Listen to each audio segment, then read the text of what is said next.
इस बात की जानकारी आपको होगी ही कि देश की एक और एयरलाइन कंपनी क्रैश हो गई है।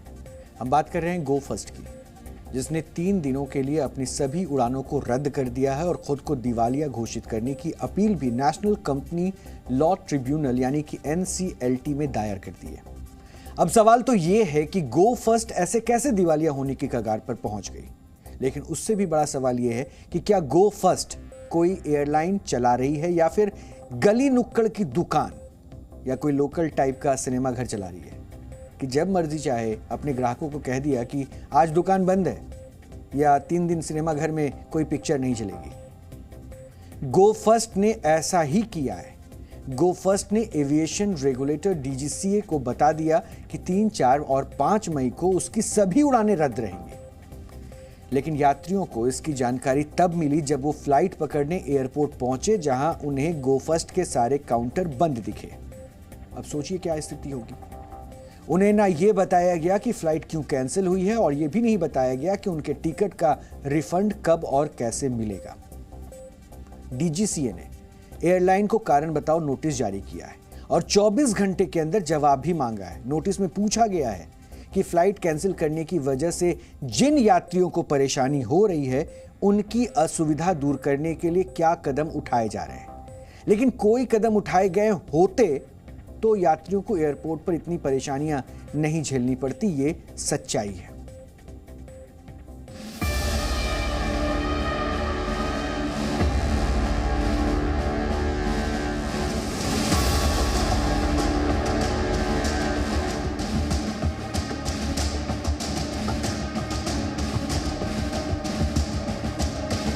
दिक्कत तो बहुत हो रहा है ना, दिक्कत बहुत हो रहा है। अर्जेंट होता है तो ही फ्लाइट से लग जाता है, नहीं तो और भी 2-3 दिन बाद जा सकते हैं, तभी तो हम आए हैं।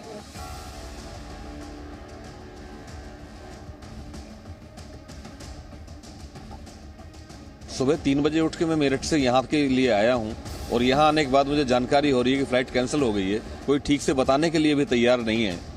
तो ऐसी स्थिति में इतनी परेशानियां हो रही हैं, इतने जरूरी काम थे हमारे, वो सारे के सारे रुक गए। लेकिन देखो, मेरा आज का 3 तारीख का फ्लाइट है गुवाहाटी तक। ये आज 3 तारीख तक गुवाहाटी तो दिल्ली का फ्लाइट है। तो आज सुबह यहाँ का पता चला कि फ़्लाइट कैंसिल है। फिर हम लोग के लिए बहुत परेशान हो रहे हैं ना सर। अभी हम बोल रहे हैं उनको कोई अल्टरनेट ऑप्शन, तो बोलते हैं 3 दिन के लिए कोई आपको फ्लाइट भी नहीं मिलेगी, 3 दिन के लिए बंद है। His flight late 3 hours and I left 3 tickets. I will show you 3 tickets I left. Next 3 tickets I lost and they don't buy to me. I had to cancel my meetings. I had to cancel my other flight. Coming back वाली flight है वो मुझे cancel करनी पड़ी। Plus Indigo की flight अचानक से obviously race सारा लोड वहाँ गया तो फ्लाइट्स 19,000 की हो गई है। तो अभी वो विल कंपनसेट के नाम पे दिया सिंह इस मेल ID पे आप एक फॉरवर्ड कर दो। They will revert, not refund, they will revert. अभी हमारा स्टूडेंट है, हमें एग्जाम्स के लिए जाना है और अब जो हमारा फ्लाइट का चार्जेस है वो पर पर्सन 16,000 बचा रहे हैं, दैट टू शाम का है वो। तो अब 2 लोगों के लिए, स्टूडेंट के लिए काफ़ी महंगा हो जाता है, काफ़ी कॉस्टली हो जाता है। अब हमारे पास कोई ऑप्शन नहीं है, इधर हम यहाँ रुक सकते हैं, एग्ज़ाम छोड़ सकते हैं।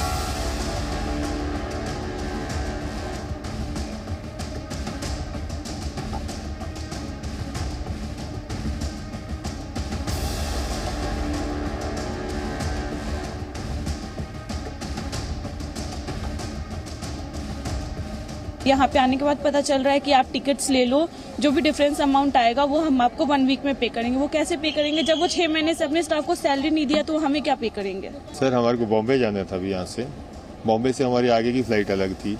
अभी पूरा गलत हो गया यहाँ पर, ना इन्फॉर्मेशन है ना कुछ है हमको मिला यहाँ पर जाने के, कैंसिल है करके कोई मैसेज नहीं है, कोई कुछ नहीं है। Cancelled all of my appointment because of this holiday and now this flight is cancelled. I am getting and I have paid to hotel full money and now hotel will also not refund me the money. इससे तकलीफ आ गई क्योंकि हमें भी आगे जाना है, हमें आगे का प्रोग्राम है, बच्चे हैं हमारे, ये तकलीफ वो लोग नहीं समझते। वाराणसी से हम लोगों को बिना बताया अहमदाबाद लेके गया। अहमदाबाद में 6 बजे लैंड करने के बाद वहाँ से 10 सवा 10 बजे फिर वापस उड़ान भरा।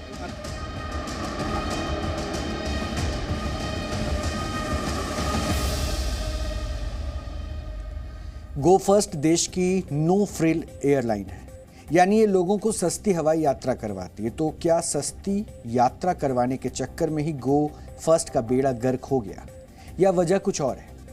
सबसे पहले आपको वो वजह बताते हैं जो गो फर्स्ट का मैनेजमेंट दुनिया को बता रहा है।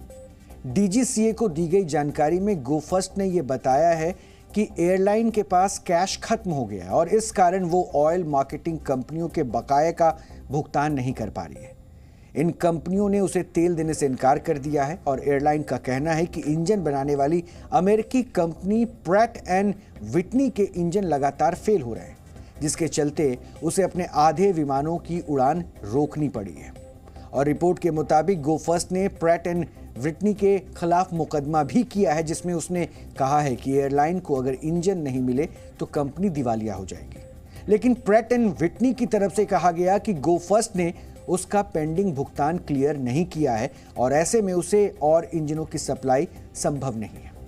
गो फर्स्ट ने खुद भी माना है कि उसकी हालत ठीक नहीं है। कंपनी की वेबसाइट के मुताबिक उसके बेड़े में कुल 61 विमान हैं। 31 मार्च तक के आंकड़े ये बताते हैं कि आधे यानी कि 30 विमान फ्यूल की कमी से ऑपरेट नहीं हो पा रहे। इनमें 9 विमान ऐसे भी हैं जिनके लीज पेमेंट का भी भुगतान अटका हुआ है। कम पैसे में हवाई यात्रा करवाने वाली गो एयर के पास अब खुद पैसे कम पड़ गए हैं कि उसने खुद को दिवालिया घोषित करने की अपील दायर कर दी है। लेकिन ये सब कुछ एकदम से नहीं हुआ, एक झटके में नहीं हुआ है। यह अलग बात है कि कंपनी ने सरकार से इस बात को छिपाए रखा। एयरलाइन के मुताबिक दिसंबर 2019 में उसके सिर्फ 7% विमान उड़ान नहीं भर पा रहे थे। दिसंबर 2020 में उसके 31% विमान ग्राउंड किए गए यानी कि उड़ान नहीं भर रहे थे और दिसंबर 2022 में उसके 50% विमान ग्राउंड हो चुके थे। कंपनी इसका ठीकरा इंजन निर्माता कंपनी प्रैट एंड विटनी पर फोड़ रही है।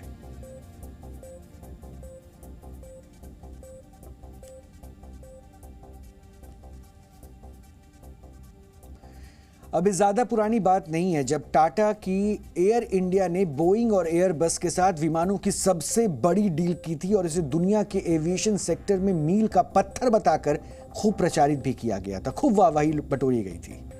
लेकिन गो फर्स्ट के दिवालियापन ने भारतीय एविएशन सेक्टर की बदहाली का सबूत दे दिया है। गो फर्स्ट की इस बदहाल माली हालत की वजह क्या है? क्योंकि अब तो भारत का सिविल एविएशन सेक्टर कोविड महामारी की चोट से भी उबर चुका है। Civil aviation minister Jyotiraditya Scindia ने 1 मई को ही यह ऐलान किया था और दावा किया था कि भारत में घरेलू एयर ट्रैफिक अब कोविड से पहले वाली एवरेज पर पहुंच गया है, जिसके लिए उन्होंने एक डेटा भी शेयर करते हुए यह बताया था कि 27 अप्रैल 2023 को एक दिन में 3054 घरेलू उड़ानों का रिकॉर्ड बना और 30 अप्रैल को 4,56,000 से ज्यादा घरेलू यात्रियों ने उड़ान भरी, जो कोविड के बाद एक रिकॉर्ड है। तो जब सरकार कह रही है कि देश में घरेलू विमान यात्रियों के नंबर्स तेजी से बढ़ रहे हैं और भारतीय सिविल एविएशन सेक्टर रोज नए कीर्तिमान रच रहा है, तो फिर घरेलू उड़ानों के संचालित करने वाली गो फर्स्ट दिवालिया कैसे हो गई?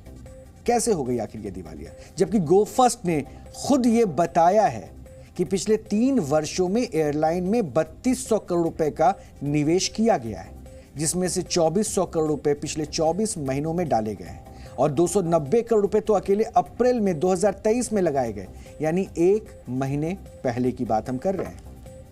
इसके बाद भी गो फर्स्ट को 3 दिन के लिए अपनी सारी फ्लाइट्स कैंसिल करनी पड़ गई और दिवालिया होने की अपील भी दायर करनी पड़ गई, वो भी तब जब गो फर्स्ट का संचालन वाडिया ग्रुप के पास है। ये वो ग्रुप है जो देश का सबसे बड़ा बिजनेसमैन ग्रुप माना जाता है। इसके बावजूद गो फर्स्ट काफी लंबे समय से घाटे में चल रही थी और रिपोर्ट्स ये बताती है कि गो फर्स्ट पर इस समय 6,521 करोड़ रुपए का कर्ज भी है और वो यात्रियों की घटती संख्या की वजह से नुकसान झेल रही है और जल्द ही देश की एक और एयरलाइन कंपनी दिवालिया हो जाएगी।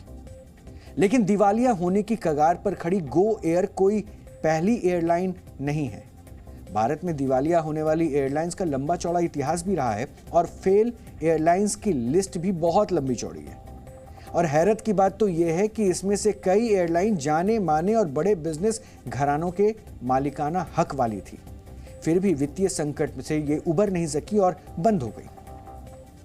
किंगफिशर एयरलाइंस के बारे में तो आपको पता ही होगा, जिसे शराब कारोबारी और भगोड़े विजय माल्या ने वर्ष 2005 में शुरू किया था। एक समय ये एयरलाइन घरेलू एयर ट्रेवल मार्केट में दूसरी सबसे बड़ी कंपनी थी, लेकिन किंगफिशर एयरलाइन कभी फायदे में नहीं रही और घाटे के चलते वर्ष 2012 में बंद हो गई।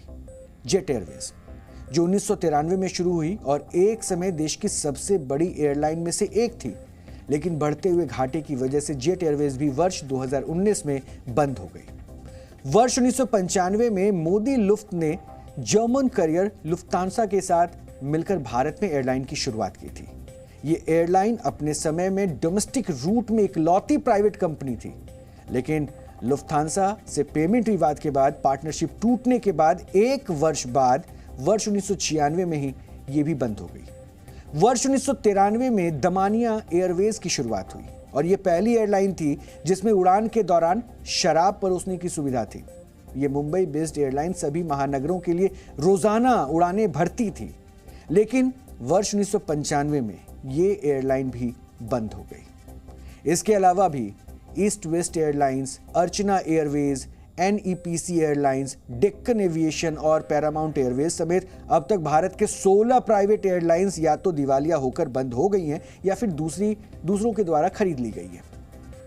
लेकिन भारत में प्राइवेट एयरलाइन फेल क्यों हो जाती है? तो इसकी एक नहीं कई वजह है और यह वजह भी आपको समझनी चाहिए। पहली वजह है एयर टर्बाइन फ्यूल यानी कि ATF की बढ़ती कीमतें। एयरलाइन की कुल ऑपरेटिंग कॉस्ट का करीब 50% ATF खरीदने पर ही होता है खर्च।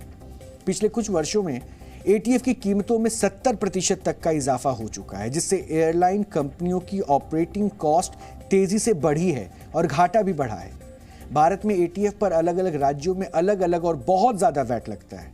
एयरलाइन कंपनियों की मांग है कि ATF को GST के तहत लाया जाए। दूसरी वजह है डॉलर की बढ़ती वैल्यू। ATF खरीदने से लेकर नए एयरक्राफ्ट खरीदने, मेंटेनेंस जैसे सारे कामों की पेमेंट डॉलर में होती है और डॉलर की कीमत बढ़ती है तो यह खर्च भी बढ़ता है जिससे एयरलाइन कंपनियों का मुनाफा घटता है और आर्थिक बोझ बढ़ जाता है। तीसरी वजह है हाई मेंटेनेंस कॉस्ट। एयरलाइन कंपनियों को अपने हवाई जहाज़ों की मेंटेनेंस पर भारी खर्च करना पड़ता है और अगर कोई विमान ग्राउंडेड है यानी उड़ान नहीं भर रही है, वो फ्लाइट उड़ान नहीं भर रही है, तब भी उसकी पूरी मेंटेनेंस पर खर्च होता है। उदाहरण के तौर पर कोरोना महामारी के दौरान जब विमान सेवाएं ठप थी, तब भी एयरलाइन कंपनियों को मेंटेनेंस पर पूरा खर्च करना पड़ रहा था। चौथी वजह है सरकार का दखल। सिविल एविएशन सेक्टर को काफ़ी हद तक सरकार ही रेगुलेट करती है और एक्सपर्ट्स ये बताते हैं कि सरकारें प्राइवेट एयरलाइन के मुकाबले सरकारी एयरलाइंस के हित को ध्यान में रखकर नीतियां बनाती है, जिससे प्राइवेट एयरलाइन को नुकसान होता है। प्राइवेट कंपनियों के हवाई टिकटों की कीमत भी सरकार ही रेगुलेट करती है, जिससे प्राइवेट एयरलाइन घाटे में चली जाती है। और पांचवी वजह है विमान यात्रियों की कम संख्या। दरअसल भारत में सिर्फ 4% यात्री ही हवाई जहाज से ट्रेवल करते हैं, जबकि एयरलाइन कंपनी खोलने के लिए एक बड़े इंफ्रास्ट्रक्चर और निवेश की जरूरत पड़ती है, लेकिन उसके मुकाबले यात्रियों की संख्या उतनी नहीं होती कि प्राइवेट एयरलाइन कंपनियां अपनी लागत निकाल पाएं और मुनाफा कमा पाएं। इसलिए भारत में ज्यादातर प्राइवेट एयरलाइन कंपनियां 5 वर्ष भी नहीं चल पाती है और इसलिए एक और एयरलाइन का नाम इसमें अब जुड़ता नजर आ रहा है। Zee News।